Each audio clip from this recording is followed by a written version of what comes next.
அனைவருக்கும்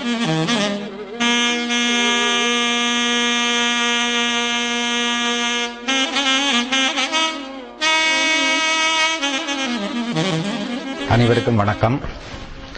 சித்த மருத்துவம் உலகத்தின் முதல் மருத்துவம். தமிழ் மொழி உலகத்தின் மூத்த மொழி.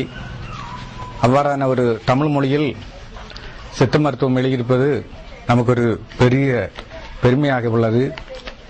இந்தியாவில் எத்தனையோ மொழிகள் இருக்கின்றன, அவை எல்லாவற்றிற்கும் மருத்துவம் இல்லை.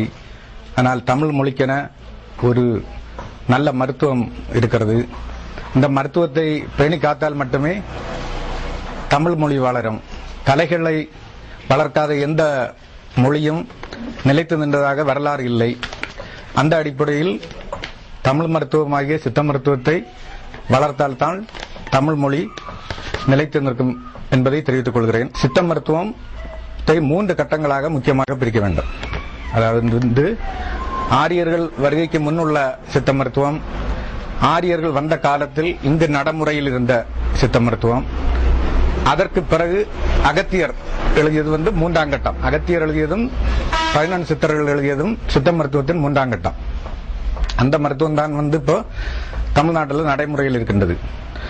முதல் கட்ட சித்த மருத்துவம் நமக்கு முழுமையா கிடைக்கல. இந்த மருத்துவத்தை தான் ஆடி அமாவாசைக்கு ஆற்றுல போட்டு அழிச்சதும், யாகம் சோடி யாகம் உள்ள பேர்ல தீயிலிட்டும் பொசுக்கி அழிச்சிட்டாங்க. அதுக்கு காரணம் வெளியிலிருந்து வந்த ஆரியர்கள் இந்த தமிழர்களுடைய அறிவியல் கலையை பார்த்து வியந்து போய் இந்த கலையை விட்டு வச்சாக்க நம்ம ஆதிக்கம் பெற முடியாதுன்னு ஒரு நோக்கத்தில் இந்த மருத்துவத்தை அப்படியே மன்னர்கள் துணையோட எடுத்து அபகரிச்சு அழிச்சிட்டாங்க. 2ஆம் கட்ட சித்த மருத்துவம் தமிழ் மருத்துவம் ராவணன் எழுதினது. இந்த மருத்துவம் அபகரிச்சு வட இந்தியாவுக்கு கொண்டு போய் ஆயுர்வேதம் எழுதுவதற்கு பயன்படுத்தியிருக்காங்க. ராவண சம்கீதை எனும் ஹிந்தியில் வெளியான மருத்துவ நூல். இது எழுதப்பட்டது தமிழ் மொழியில், ஆனால் இருக்கிறது ஹிந்தியில் இருக்கிறது. இவ்வாறு பல மொழிகளில் பிற மொழிகளில் ராவண நூல்கள் இருக்கிறது. உதாரணமாக சிங்கள மொழியில், தென்னிலங்கையில் சிங்கள மொழியிலும், ஆந்திராவில் தெலுங்கிலும், கேரளத்தில் மலையாளத்திலும், பர்மாவில் தமிழிலும், வட இந்தியாவில் இந்தியிலும் சமஸ்கிருதத்திலும் இந்த ராவணன் மருத்துவங்கள் இருக்கிறது. இதை எழுதியது தமிழ் மொழியில், ஆனால் இங்கு இருப்பது வேற்று மொழி. இதை எல்லாம் சேகரித்து பழையபடி தமிழாக்கம் செய்யப்பட்டு சித்த மருத்துவ கல்லூரி பாடத்திட்டத்தில் சேர்க்க வேண்டும். இதன் மூல நூலாகிய தமிழ் நூலையும் எடுத்து சேகரித்து அதன் மூல நூல்களின் ஆசான் புஷ்பராஜ் அவர்கள் கூற இருக்கிறார்கள்.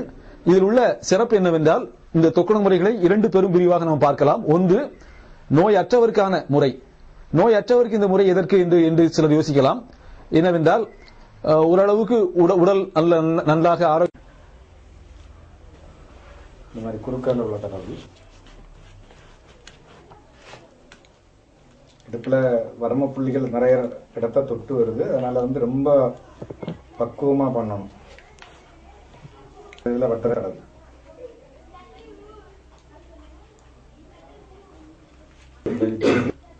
கொண்டு இங்க வர